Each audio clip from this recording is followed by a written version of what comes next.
Bonjour à tous et merci d'être des nôtres pour cette nouvelle édition de Football Planet. Je vous souhaite une bonne année. Je suis Razia Adman avec les dernières nouvelles du monde du football. À la une, il a grandi dans un quartier pauvre de Monrovia et est maintenant président du Libéria. Peut-il réussir politiquement comme il a fait dans le football? Retour sur la carrière de George Weah dans le football. Le terrain de football ougandais n'est pas facile à pratiquer, mais un Français promet d'amener l'équipe nationale vers les sommets. L'année qui s'est achevée a été riche de défaites et de victoires dans le monde du football. Nous revenons sur les temps forts au cours de l'année 2017. Aujourd'hui est une journée de remerciements. Commençons par lever les yeux au ciel pour remercier Dieu.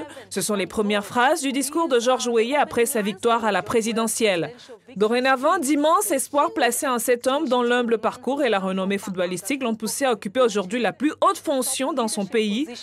Retour sur une carrière footballistique jalonnée d'éclat et de succès.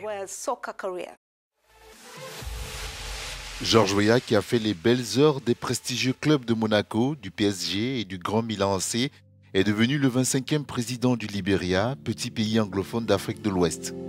Retour sur la vie de ce joueur qui a marqué le football africain. Weah a débuté sa carrière dans le football en 1987 au Tonnerre de Yaoundé. Très vite repéré, il signe l'année suivante à Monaco, club dans lequel l'attaquant se révèle en France. En 1992, il rejoint le PSG où il est sacré champion de France en 1994. Un an plus tard, c'est la consécration pour le buteur au pied d'or, connu pour ses passements de jambes et ses dribbles hallucinants. L'enfant des bidonvilles de Monrovia est le premier joueur africain à obtenir le Ballon d'Or. Il quitte Paris pour le Milan AC, suivront Chelsea, Manchester City et l'OM.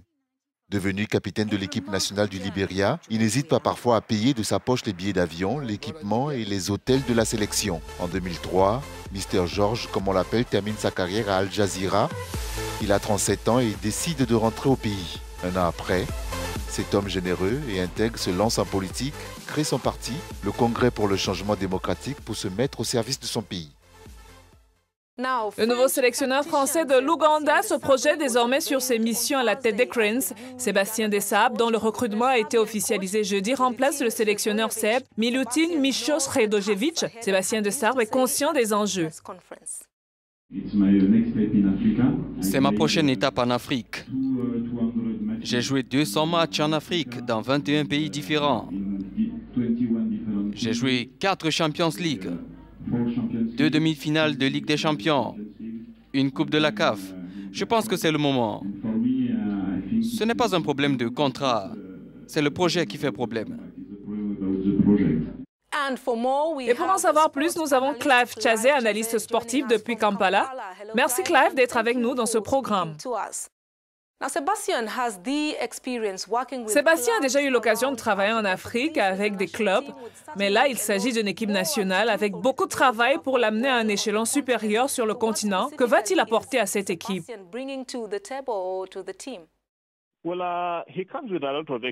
Eh bien, il arrive avec beaucoup d'expérience, comme vous l'avez dit. Il n'a jamais entraîné d'équipe nationale. C'est son premier poste comme entraîneur d'une sélection nationale. Mais pour quelqu'un qui a entraîné au Cameroun, en Côte d'Ivoire, en Tunisie, au Maroc ou encore en Égypte, il vient évidemment avec beaucoup d'expérience. Il est en Afrique depuis 2004. Nous parlons ici d'un homme qui est sur le continent depuis près de 13 ans maintenant, ce qui me donne donc le sentiment qu'il sera capable de réussir si on lui donne du temps.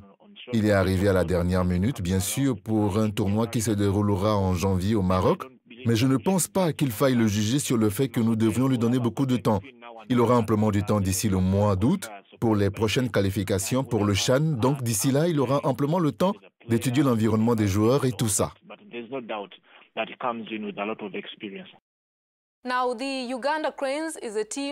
Les Cranes de l'Ouganda sont une équipe qui a souvent souffert du manque de soutien du gouvernement et les joueurs ont toujours déploré l'absence de financement. Le Français peut-il relever ces défis si l'argent et aussi le talent ne suivent pas?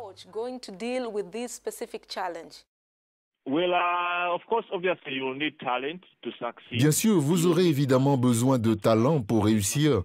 Et vous aurez besoin d'argent pour développer ce talent et également besoin d'argent pour garder ce talent motivé et tout ça. La Fédération de football a travaillé avec le gouvernement pour qu'il recrute un entraîneur, bien qu'il ne soit pas venu pour le confirmer. Mais il semble que la Fédération sera en charge de payer le salaire de Sébastien Desabre. Et donc il sera pris en charge par le gouvernement. Mais bien sûr, comme je l'ai dit, c'est un homme qui vient avec beaucoup d'expérience. L'Ouganda est un pays qui a beaucoup de talent. L'actuelle fédération, présidée par Moses Magogo, a essayé d'améliorer les relations de travail avec le gouvernement en termes de finances. En termes d'argent, nous ne pouvons pas dire que le gouvernement s'est pleinement engagé à soutenir, mais au moins le comportement ou le ton et la relation avec l'équipe nationale commencent à changer. Parlons donc de ce championnat d'Afrique des Nations. C'est la 4e fois que l'Ouganda se qualifie et elle n'a jamais réussi à sortir de la phase de groupe. Comment briser le signe indien? C'est un tournoi pour les joueurs qui évoluent au niveau local. La plupart des joueurs qui voyagent avec l'équipe vont y aller pour la 2e ou la 3e fois. Nous avons un certain nombre de joueurs qui y vont pour la première fois. Sébastien a commencé à s'entraîner avec l'équipe nationale depuis vendredi. Il a eu une cuvée de 36 joueurs, réduit peu après à 27, puis il aura besoin de 23 joueurs avant que l'équipe ne s'envole. Mais bien sûr, comme je l'ai dit, personnellement, je n'attends pas grand-chose. Je ne devrais pas espérer que les Ougandais attendent beaucoup de l'équipe. Mais notre équipe qui y va aujourd'hui pour la 3e année consécutive n'y va pas pour juste apparaître. Elle y va pour des objectifs de qualification, notamment pour les phases de poule.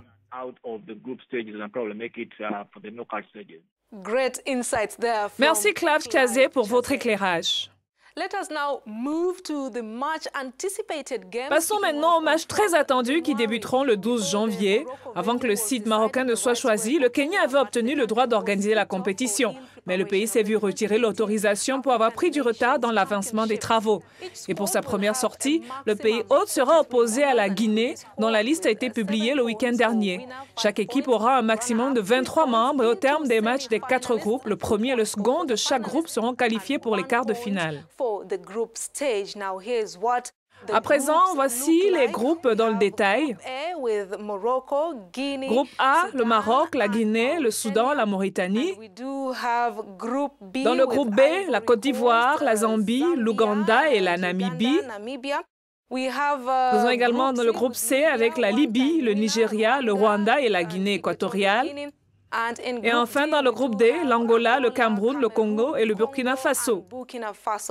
Les matchs se dérouleront à Casablanca, Marrakech, Agadir et Tanger et cette 5e édition du CHAN se terminera le 4 février 2018.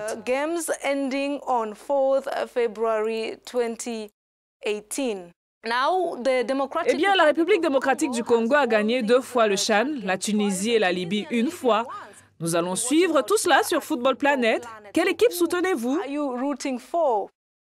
Ne répondez pas tout de suite, allez plutôt sur mon compte Twitter, mon pseudo est @ratsatman. Si vous avez suivi le football africain en 2017, vous avez peut-être vu que rien n'était gagné. Des désastres dans les stades, aux réformes de la CAF, en passant par les éliminatoires de la Coupe du Monde 2018. Ce sont les histoires que nous avons développées au cours de l'année dernière.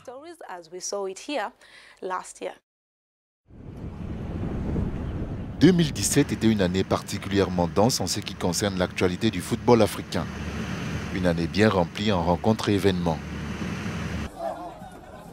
Le mois de février a été marqué par le sacre des Lions indomptables du Cameroun lors de la CAN. Lors de ce tournoi, les Camerounais ont déjoué tous les pronostics en se retrouvant en finale face aux pharaons d'Égypte. Avec une sélection décimée par les absences de cadres et rajeunis, le Cameroun a balayé par cet exploit les souvenirs de ses 2 précédentes finales de CAN face à l'Égypte, perdues en 1986 et 2008 pour grimper sur le toit de l'Afrique. On retiendra aussi le départ d'Issa Hayatou à la tête de la CAF.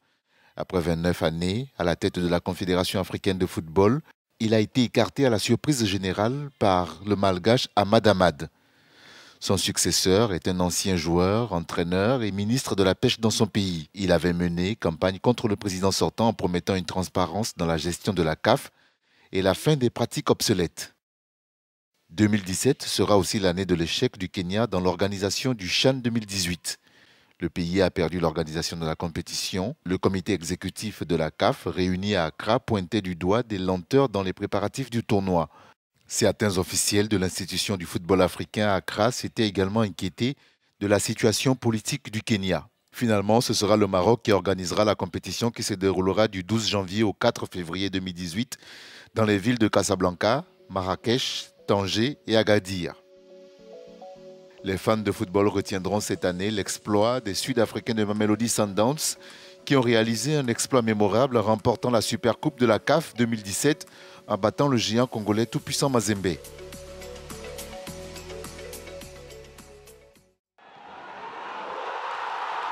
puis on termine avec la victoire du Kenya en décembre dernier qui a battu Zanzibar 3-2 lors de la finale de la 39e édition annuelle de la CECAFA 2017, la Coupe des équipes nationales d'Afrique de l'Est en décembre dernier.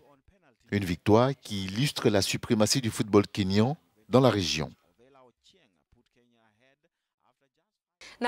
Et puis pour terminer, une histoire que nous abandonnons volontiers à 2017 sans aucun regret. Avoir eu tout ce qu'on peut désirer et puis tout perdre en un clin d'œil. Pas simple pour certaines stars du football qui sont passées de la richesse au dénuement presque total. La belle histoire d'une vie de la pauvreté à la richesse peut aussi se transformer en déchéance. Et c'est l'histoire de nombreux footballeurs africains.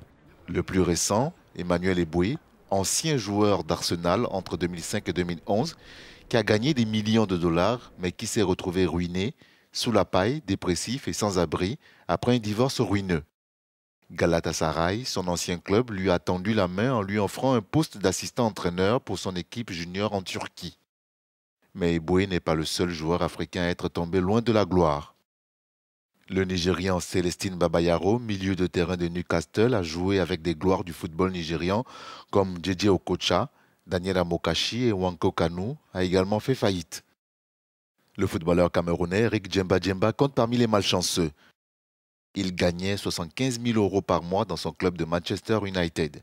En 2013, il a divorcé de sa femme et il doit verser une grosse pension à ses 4 enfants. Puis a contracté une série de prêts financiers dont les remboursements l'ont conduit directement à la faillite. Le Jamaïcain Jason Huel s'est retrouvé dans une querelle financière après avoir joué pendant plus de 15 ans. Karl Kort, David James et de nombreux joueurs sont passés de footballeurs talentueux à de joueurs pauvres. Fin de cette édition de Football Planet pour cette semaine. L'équipe et moi, nous vous souhaitons une année pleine de succès. À bientôt sur Africa News.